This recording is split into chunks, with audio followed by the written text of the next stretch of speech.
Bonjour les quatrièmes, j'espère que vous allez bien et que vous êtes prêts pour une nouvelle semaine plus courte, puisque nous avons un pont à partir de jeudi. Donc je ne vous ai prévu qu'une seule séance, donc 1 heure de travail si vous faites juste la rédaction de la chronique radio que je vous demande, un peu plus si vous l'enregistrez réellement, hein, puisque cette semaine, donc je vous demande de faire la consigne page 132 et il s'agit d'enregistrer, de rédiger une chronique radio et puis éventuellement de l'enregistrer. Bon, les 4G, ça nous permettrait de reprendre là où nous étions arrêtés. Et puis les meilleures chroniques, je pourrais essayer de les mettre sur Helico par exemple. Donc bon, je vous donne de la semaine pour faire ce travail. Vous pourrez vous aider du coup de pouce, page 133. Et puis vous pouvez me déposer les fichiers son sur mon adresse pro, là je vous l'ai mise, hein, donc christine.sanson@ac-nantes.fr. Donc voilà pour le travail de cette semaine, et puis il faudra recopier le cours du manuel B, page 138, je le regarderai tout à l'heure avec vous. Alors, on va vite voir votre livre. Alors voici la consigne du travail d'aujourd'hui. En 2018, cela a fait, hein, puisque votre livre a été édité en 2016, cela a fait 170 ans que les Français votent au suffrage universel. Pour la radio du collège, vous réalisez une chronique audio qui explique comment le suffrage universel masculin a été mis en place après la Révolution de 1848. Pour préparer cet enregistrement, menez l'enquête à l'aide des documents.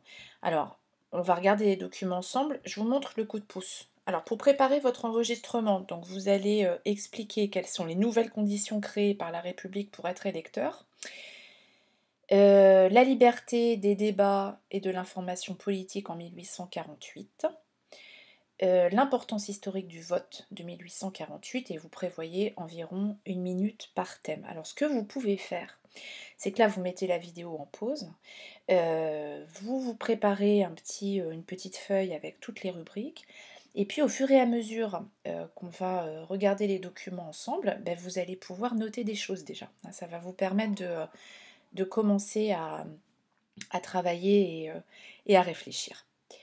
Alors, donc, en ce qui concerne les documents, euh, premier document, ce que dit la Constitution. Donc il s'agit de la Constitution de la Deuxième République qui a été proclamée le 4 novembre 1848. Vous avez une chronologie juste au-dessus du document 1 qui vous redonne les principaux événements de l'année 1848. Vous pourrez la regarder avec attention. Je vous lis le texte. La France s'est constituée en République. En adoptant cette forme définitive de gouvernement, elle s'est proposée pour but de marcher plus librement dans la voie du progrès et de la civilisation, d'assurer une répartition de plus en plus équitable des charges et des avantages de la société. Ensuite, vous avez quelques articles, vous ne les avez pas tous. Article 1. La souveraineté réside dans l'universalité des citoyens français. Elle est inaliénable, ça veut dire qu'on ne peut pas l'enlever, hein, et imprescriptible. Vous avez la définition dessous, ça veut dire qu'on ne peut pas, ça ne peut pas subir de modification. Aucun individu, aucune fraction du peuple ne peut s'en attribuer l'exercice. Article 20. Le peuple français délègue le pouvoir législatif à une assemblée unique. Article 24. Le suffrage est direct et universel. Le scrutin est secret. Article 25. Sont électeurs sans condition de cens tous les Français âgés de 21 ans et jouissant de leurs droits civils et politiques. Article 26. Sont éligibles, ça veut dire qu'ils peuvent être élus, sans condition de domicile, tous les électeurs âgés de 25 ans. Alors si je reprends, ce texte n'est pas très facile parce que c'est un texte constitutionnel. C'est un texte constitutionnel ancien, donc c'est quand même assez compliqué pour vous. Alors, dans le premier article, la souveraineté, vous vous souvenez que la souveraineté, c'est le fait de pouvoir prendre les décisions politiques, c'est-à-dire pouvoir gouverner un État. Donc là, on proclame bien le fait que la souveraineté est entre les mains des citoyens français, qu'on ne peut pas leur enlever ce droit, et que ce droit ne peut pas subir de modification. Ensuite, la petite phrase aucun individu, aucune fraction du peuple ne peut s'en attribuer l'exercice, ça veut dire que personne ne peut arriver en disant eh bien maintenant, la souveraineté c'est moi et c'est plus les citoyens français. Concernant l'article 20 maintenant, on vous parle du pouvoir législatif. Je vous rappelle que c'est le pouvoir de voter les lois. Ensuite, l'article 24, le suffrage est direct, ça veut dire qu'on va voter directement pour un nom. Parce que parfois il peut être indirect.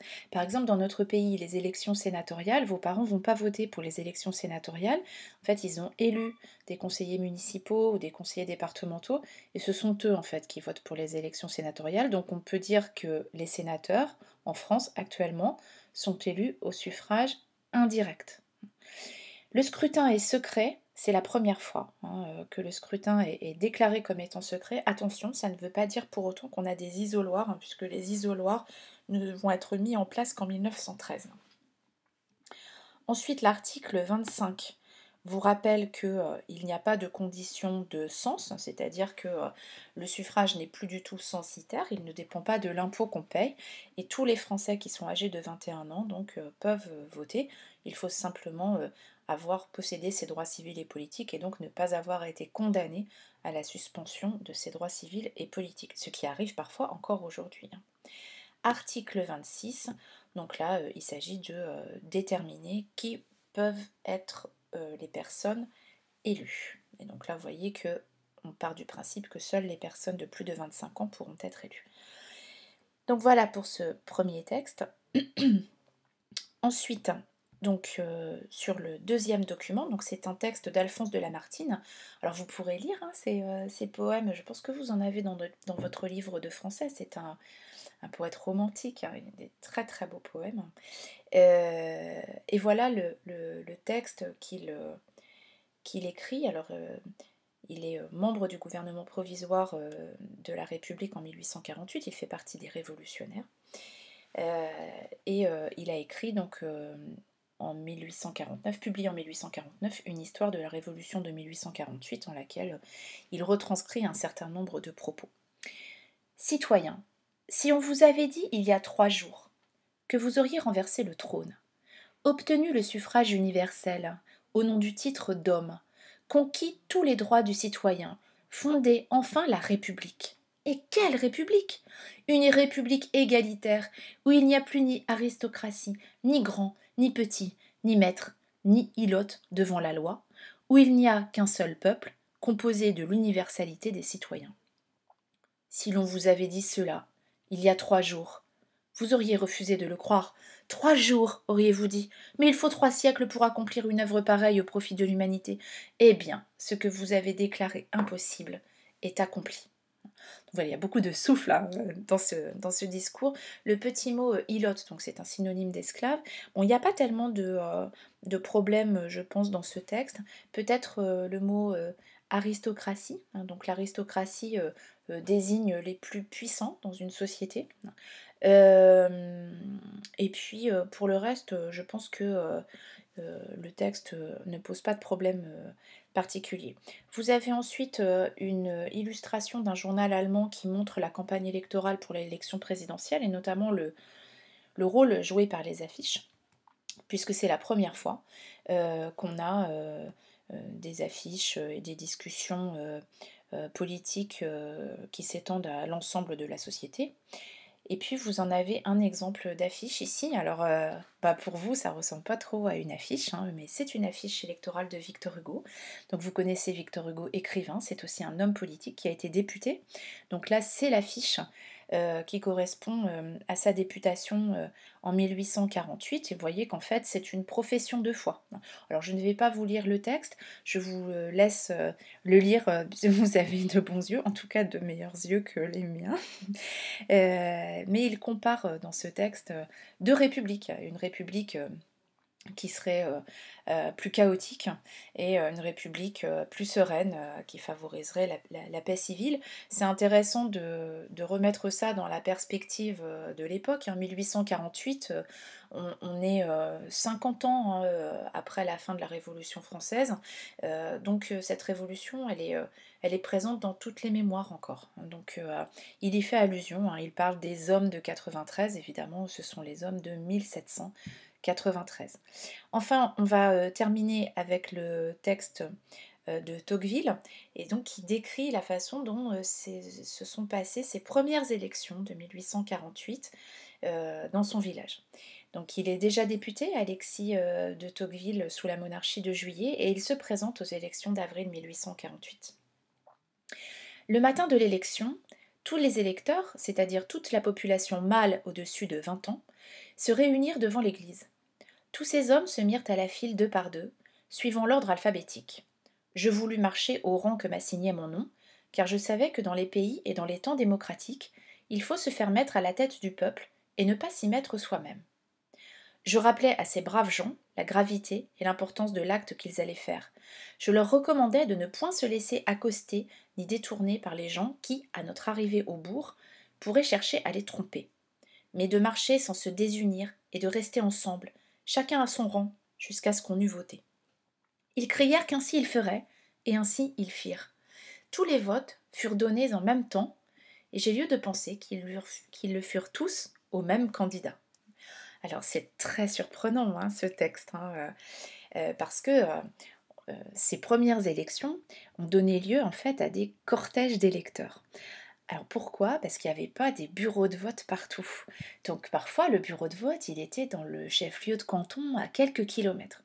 Et donc on a assisté en 1848, mais dans les années suivantes, ça s'est passé exactement de la même façon, à des cortèges d'électeurs, hein, des gens qui se rendaient en cortège au bureau de vote, qui se mettaient d'accord à l'avance pour qui ils allaient voter, et qui ensuite, vous voyez, on dit, ils transmettent leur vote, hein. Tous les votes furent donnés en même temps. Alors ça nous paraît bizarre, hein, parce que ça veut dire que ils donnent des papiers, ils n'ont pas pris de bulletin, mais non, parce qu'il n'y a pas de bulletin de vote en fait. Euh, ils partent avec les votes avec eux, hein, et on peut écrire sur un papier le nom de notre candidat, hein. Donc ces cortèges d'électeurs sont très documentés hein, en 1848, et donc vous voyez qu'en fait ces hommes ils pouvaient être sous influence hein, parce que Alexis de Tocqueville se présente à la députation et puis il s'adresse à ses électeurs quand il dit j'ai lieu de penser qu'ils lui furent tous au même candidat, c'est une manière de dire je sais bien pour qui ils ont voté. Donc bon, les élections sont secrètes, enfin, le suffrage est secret, mais enfin, il n'est pas exempt de manipulation en 1848. On n'est pas arrivé au perfectionnement qu'on connaît aujourd'hui dans les élections, même si aujourd'hui encore, on est capable de se faire influencer aussi, par exemple, par les sondages. Voilà donc pour les documents d'aujourd'hui. Donc je vous rappelle la structure de votre petite chronique radio, hein, donc dans le coup de pouce. Et puis on va regarder le texte que vous avez à écrire page de droite, donc le cours page de droite, donc c'est le cours du manuel B, page 138. Donc on y va. Page 138. Hop. Alors je grossis ce que vous avez. Oula, oula, oula, oula. Pardon. Petite erreur de manipulation. Alors, j'ai oublié de vous faire mettre les titres à la première séance. Donc, vous pouvez remettre ceux du livre, hein. Vous transformez le petit B en un petit 2 et puis le petit A ici en un petit 1. Alors, la Deuxième République, 1848-1852, le suffrage universel masculin. Liberté et suffrage universel. De nombreuses réformes sont engagées par la Deuxième République. Abolition de l'esclavage, liberté de la presse. Le 2 mars 1848, le suffrage universel est proclamé. Les hommes âgés de plus de 21 ans peuvent voter.